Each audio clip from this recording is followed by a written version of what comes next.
Hey guys, today I'm going to be doing a February wrap-up. I still haven't uploaded my January wrap-up, so I'm going to be combining my January and my February. So this is just an intro to tell you what the hell is going on. So my January wrap-up will be showing right now. I'm going to try to pick these up. These are going to be the books that I read in January. So, oh my god, they're falling. Okay. Look, I read this many books, and plus 2 others in January. That's a big stack. So, as you can see, these are the books I read in January, and I read 2 more, so a total of 10 books. I'm going to talk about the 2 that I don't have. The first one, the illustrated version of Harry Potter and the Prisoner of Azkaban. I finally got that from my library, and I requested it back in October, and they finally got it in December. And I started reading it in December to my kids. And if you have never read a Harry Potter book to your children out loud, it's tough. It takes longer than reading it to yourself. And me being sick in December, I didn't get to finish it, so it wasn't in my December wrap-up, which I always do my TBRs and wrap-ups on my blog, so I'm going to be doing them on here as well. And so the first book I read that I don't have is the illustrated version of Harry Potter and the Prisoner of Azkaban. Kids loved it. 5 out of 5.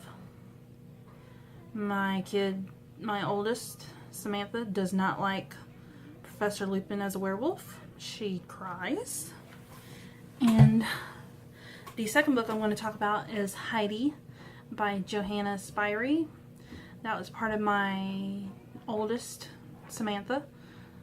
That was part of her curriculum that she had to read this year. And so we read that out loud together. And we just watched the Shirley Temple version of it today, so we are completely done with her. I read Ramona the Brave by Beverly Cleary to my kids as part of their school.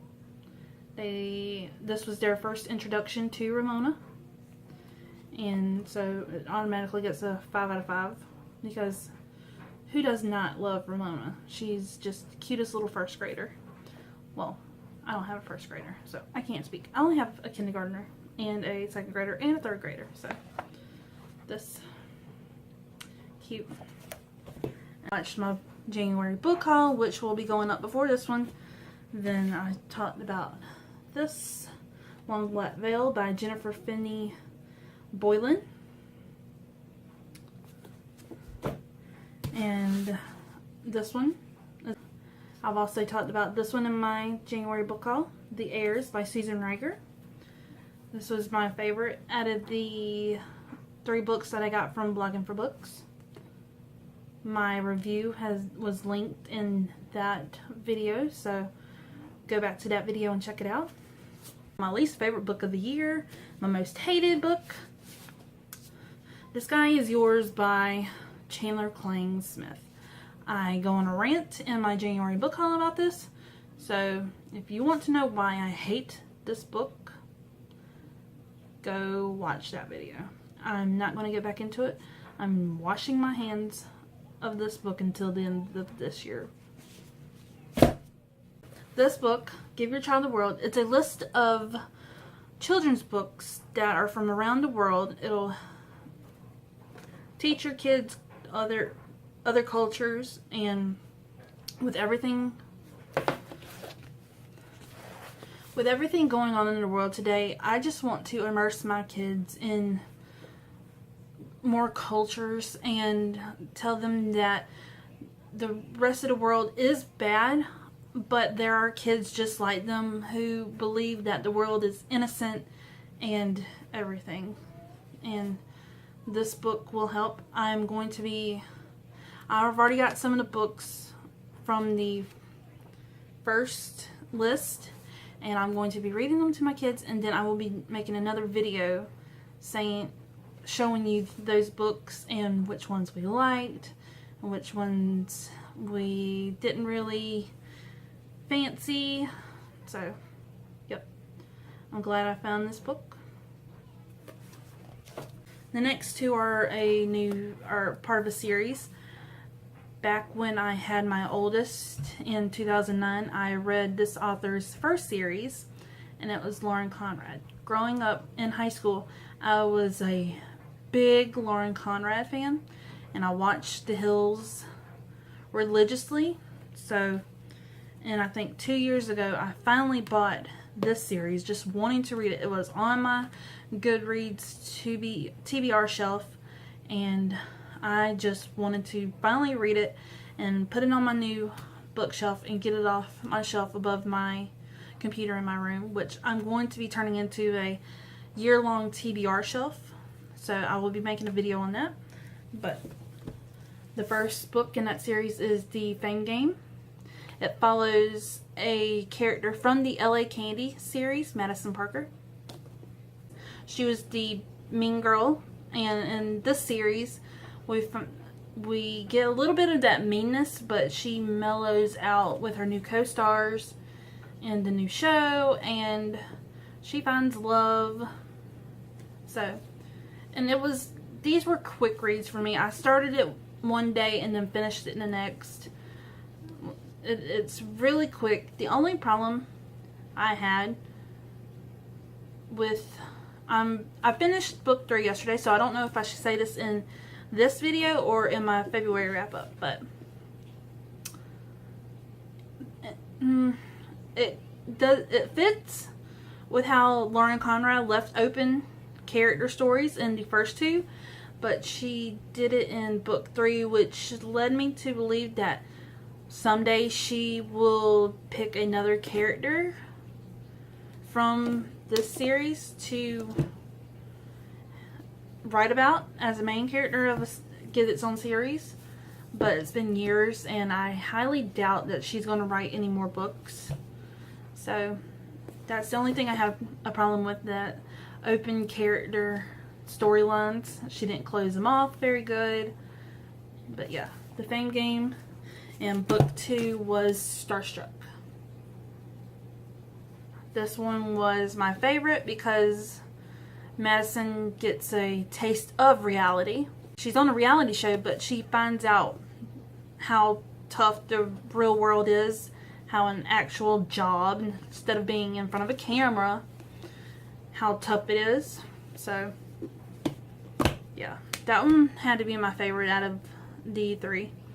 And then the last book I'm going to show you is a Blogging for Books copy, and it was my favorite read of the month, and it will be going on my favorite books of 2017. And it is a thriller suspense, and it is called The Chalk Man. It's another back and forth time jump, and it's set in London, or not in London, it's set in the UK.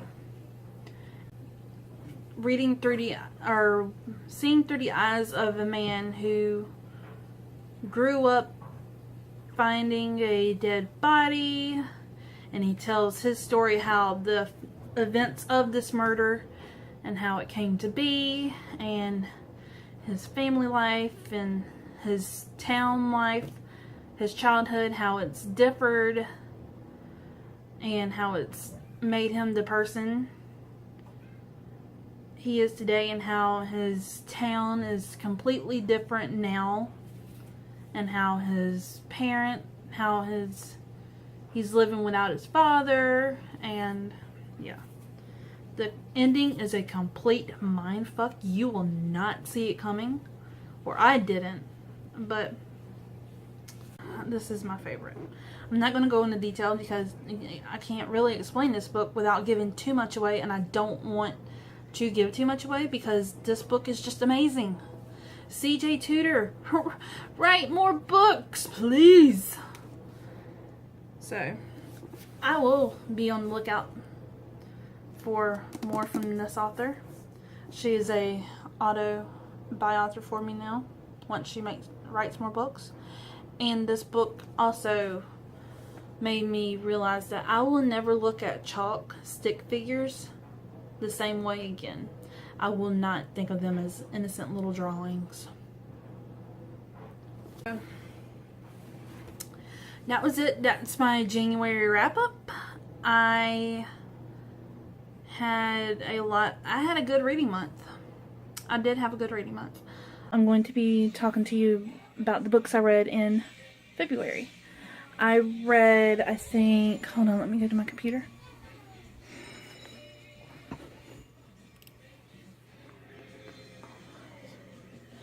I read 7 books in February, so I'm going to be showing you those. And if you can hear the TV, my kids are watching the Goofy movie. So, yeah, I will show you the books in a minute. So here's the books I read in February. It's good enough stack. And so far this year I have read 17 books. So first book, I'm just going to go in order because my battery is about to die. So first book I want to show you is The Great Gatsby by F. Scott Fitzgerald. I liked it, but it wasn't really my favorite. I just kept picturing Leonardo DiCaprio the whole time. Yeah, I just kept picturing him the whole time. Sorry, I'm looking awful today. I'm tired. But, yeah. I don't understand all the hype about it. I know it's a classic, and I got my classic out the way, and if you can hear my kids, I'm sorry, they're playing. So, and I paused the movie so I wouldn't get copyrighted. But, it's just basically a love story, a tragic love story. And I never knew that. So, now I do. Next 2 are Blogging for Books copies that I really wanted to read. First is New Boy by Tracy Chevalier, I think. It's about a diplomat's son who goes to this new school. The diplomat's son is an African. He's not African American, he's African. He's from Ghana in Africa, and in the 70s, all the racism is amping up, Vietnam War and stuff. And yeah, so it's a retelling of Shakespeare's Othello. I've never read Othello, so I don't know if it is a good retelling or not. So I'm going to get some Shakespeare books this year and try to read them, because when I was in high school I didn't have to read Shakespeare. I've never read a Shakespeare book. The only Shakespeare plays I know is Romeo and Juliet and Macbeth. I liked it. It was a quick read. So, yeah. New Boy. I got this from Blogging for Books. And the next one is a nonfiction. I want to read a nonfiction and a classic every month this year. That was one of my reading goals that I didn't announce, but yeah, it's How Democracies Die by Stephen Levitsky and Daniel Ziblatt. And it's I'm not going to get political. I don't want to get political on this channel, but it talks about all of the ways that Trump could turn our democracy into an autocracy, authoritarian. How he can become an authoritarian, or I don't know how to say that word, authoritarian ruler. And it talks about how all these other countries were democracies, and then they became under that word rule, authoritarian. You're gonna see me struggle. Authoritarian rule. Authoritarian, or totalitarian rule. I don't know. Or communism, or dictator. I know those words. And it talks about the the Roman democracy, how it became, or the Roman Empire, and it talks about Cuba and Colombia and Peru and Venezuela. Talks big time about Hitler and Nazi Germany. So I enjoyed it. There was some parts where it got a little too political for me, and I was lost. I am not really into politics.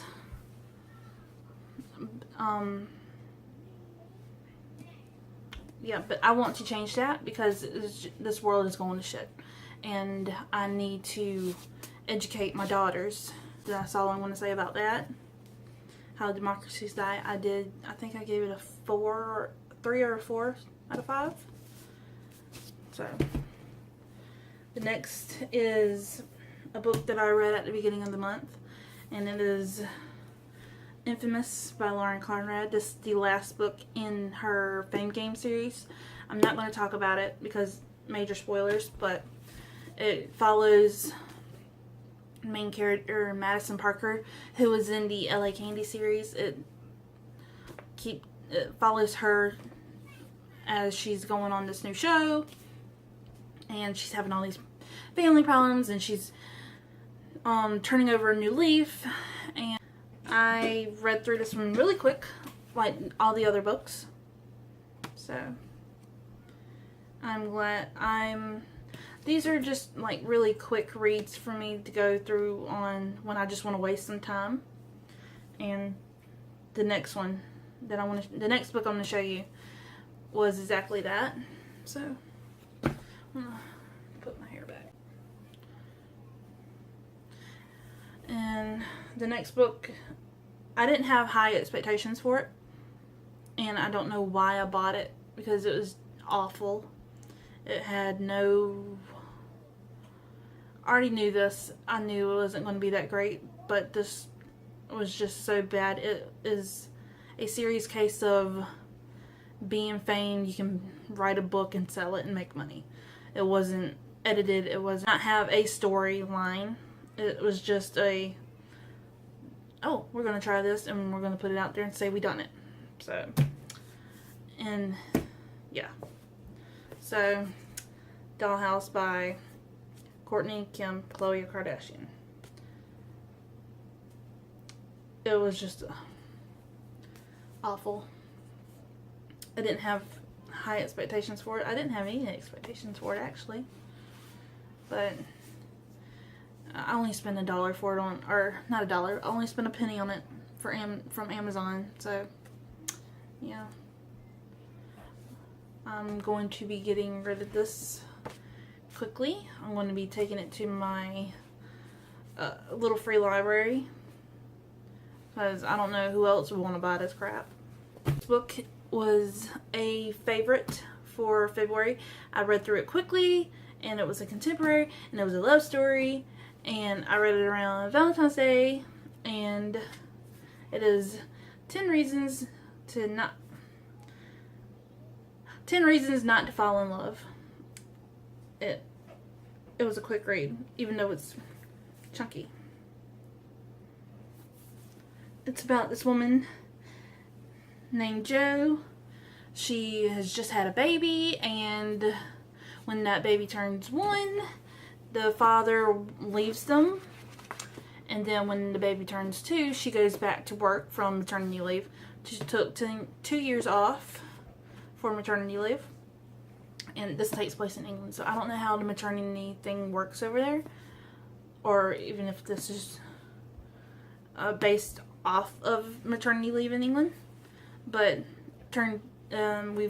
we learned that the father of the boy is her boss at work, and he's moved up. He wanted to keep working on his career instead of being a father, but he's still in the son's life, and she comes up with all these ways to protect her heart and protect her son from getting hurt, and she vows to never fall in love again. And one day she takes her son to this museum, and they meet a balloon sculptor. a guy who makes balloon animals and balloon art, and they meet and they fall in love. And also in between the chapters we get chunks of the balloon sculptor's childhood, and it is so dark and heartbreaking. And yeah, it was a dark contemporary, I would say that, because at some points reading what's his name? Oh Lord. Dan. The balloon sculptor's name's Dan. So reading Dan's childhood parts, I just wanted to cry, because his mother was getting abused, he was getting abused, and he had to deal with all that through his childhood, and he did not want to talk about it at all, and he was keeping secrets, and eventually drove Joe and Dan apart, and eventually... So if you want to know what happens at the end, you got to read it. And I will be reading more from Linda Green. I have the first book she's written in my Amazon cart right now. I want another book from Alfie the Son's point of view about his childhood and how his life is revolving around that, how it shaped him, and will he turn out like his father? Or will Dan be the ultimate father figure? So, I highly recommend this. 5 out of 5 stars. It is one of my favorites for this year. And here is the list of reasons not to fall in love. So if you want to pause it and screenshot it and go through that if you're against love. The last book, it was in my January book haul and we were reading it for our school, is A Wrinkle in Time.